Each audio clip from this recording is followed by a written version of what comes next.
Your brain your best friend, यह Rachel bird की पुस्तक है। इसमें लेखिका कहती है कि मैं खुद भी बहुत लॉस झेले हैं, बहुत दर्द झेले हैं मैंने, लेकिन मैं street parties, festival, life drawing class और कैट कैफे में जाकर चाय पीती थी, तो मुझे अपने जीवन में छोटी छोटी खुशियां मिलती थी। तो हम जब ये दिमाग में आता है कि ये जिंदगी कैसी है, तो हमें जीवन में अच्छाइयां नजर आने लग जाती है, हमारे ब्रेन को पॉजिटिव फीडबैक मिलने लग जाती है, ज्यादा डिलाइट और ज्यादा खुशी की फीलिंग आने लगती है। ये पुस्तक हमें कहती है कि खुशी को बड़ा या दूर का लक्ष्य मत मानो, ये खुशी अक्सर हमारे पहुंच से बाहर लगती है मुश्किल समय में, लेकिन डिलाइट के छोटे छोटे पल हमें आनंद हमेशा उपलब्ध रहते हैं।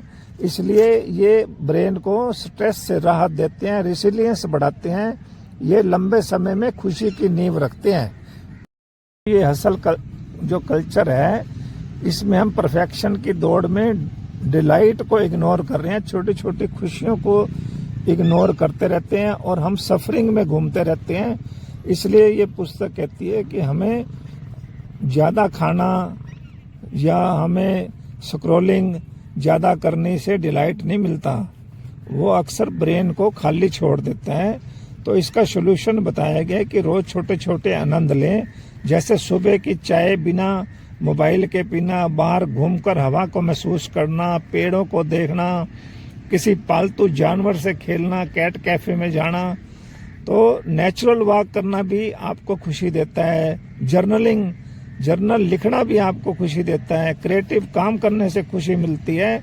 दोस्तों, स्क्रॉलिंग और हसल बसल में जाकर हम अपनी खुशियों को खो देते हैं, हमारे ब्रेन को सही मैसेज नहीं मिलता। इसलिए हमें ये लेखिका कह रही है कि 3-4 चीजें ऐसे लिखो जो आपको अच्छी लगती हैं और रोज सुबह सुबह उनको ब्रेन को ट्रेन करने में काम करो, ब्रेन को अच्छा नोटिस दो। ये पुस्तक कहती है कि हमें जीवन में अच्छाइयों को देखना है और खुशियों को देखना है, ज्यादा डिलाइट को देखना है, ज्यादा खुश की फीलिंग को देखना है।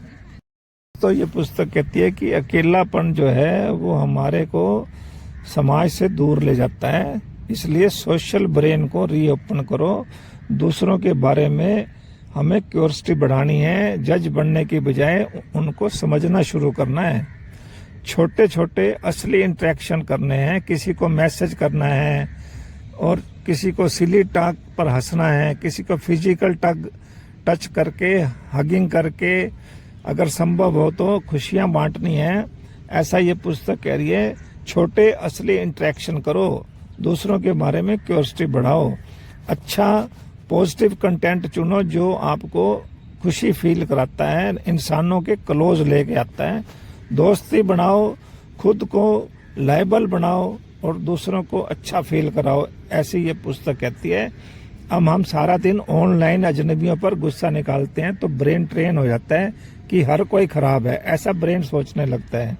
ये लोनलीनेस की फैक्ट्री सेटअप करता है। इसकी बजाय रियल फ्रेंडशिप करो, मीडिया को वो चुनो जो इंसानों को अच्छा दिखाता है। दोस्तों, खुशी बड़ी चीज नहीं है, डेली डिलाइट से बनती है खुशी। इसलिए अकेलापन ब्रेन को गलत प्रोटेक्शन देता है, इसे कनेक्शन और एक्शन से ठीक कर सकते हैं। ब्रेन आपका दुश्मन नहीं है, बस उसे कंपैशन की जरूरत है, डिलाइट की जरूरत है, कनेक्शन की जरूरत है और बैलेंस करने की जरूरत है। वो तुम्हारा बेस्ट फ्रेंड बन जाएगा।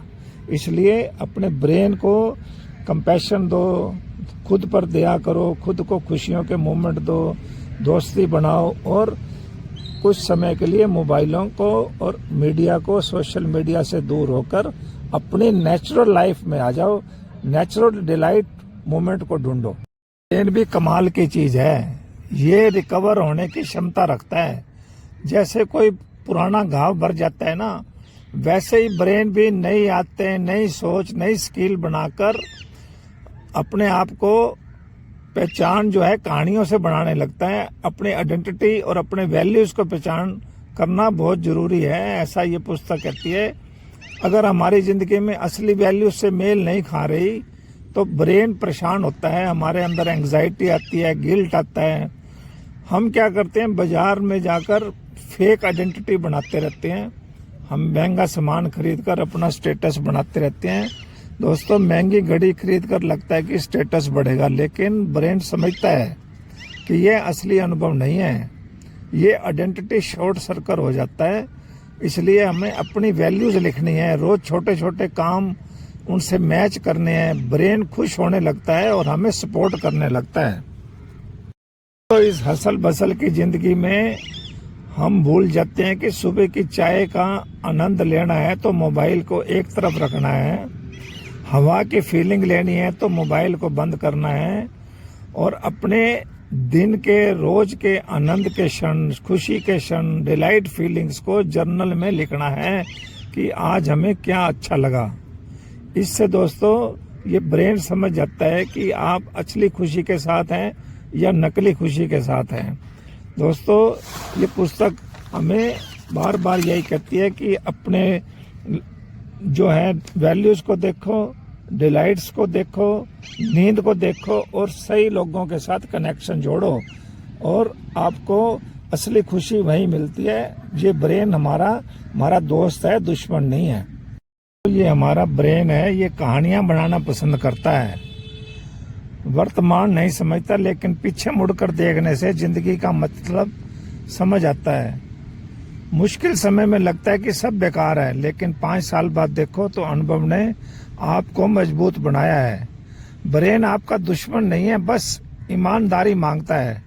ब्रेन की भाषा को बोलो, ब्रेन की भाषा को समझो और अपनी वैल्यूज के साथ पहचान बनाओ, और छोटी छोटी डिलाइट्स मोमेंट्स को, खुशियों के मोमेंट्स को याद रखो।